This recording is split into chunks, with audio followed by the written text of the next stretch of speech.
Então, quando a gente foi observar pelas câmeras, né, o furto estava acontecendo numa loja e o vizinho do lado, né, que era ali vizinho à loja, no caso, né, um comerciante vizinho, ele presenciou o fato e não impediu esse resultado, não acionou a autoridade pública, etc e tal, e ele presenciou os caras entrando lá à noite e tal, ele estava limpando a loja, me parece, a loja vizinha, e os caras entraram na outra loja. Ele chegou a ouvir o barulho, chegou a olhar, mas não quis se meter. Quando ele é ouvido na delegacia, ele fala: não quis me meter e tal, fiquei com medo, mas poxa, nem acionar a polícia, não ligar 190, acionar a polícia militar, acionar a autoridade pública, né, para impedir aquele fato, né? Demorou assim muito tempo.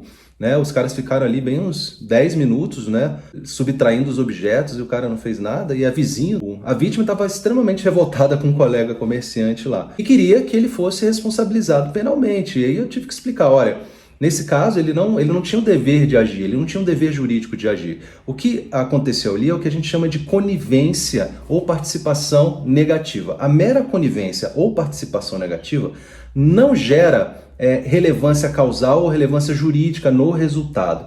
Porque a omissão ela só pode ser penalmente relevante quando o sujeito tem um dever jurídico de agir. E não era o caso, ele tinha um dever moral ali, mas não um dever jurídico.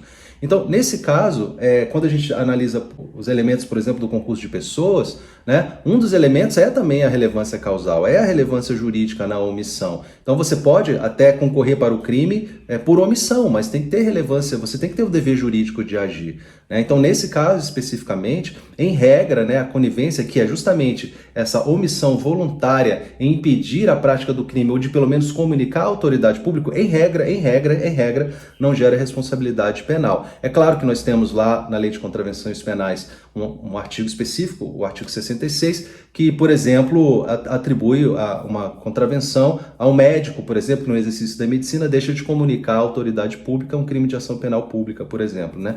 Que tenha conhecimento ali no seu trabalho como médico. Né? Isso é um exemplo, está lá no artigo 66, um artigo da Lei de Contravenções que merece ser lido. Né? Então, resumindo, né, a conivência ou participação negativa sem o dever jurídico de agir não gera responsabilidade penal, não gera concurso de pessoas. Esse cara, ele não merece amizade, não mereceria minha amizade, né? Um vizinho desse, mas enfim, crime ele não praticou, mas vai receber com certeza uma sanção moral ali da comunidade onde ele vive, mas aí não pertence ao direito, tá?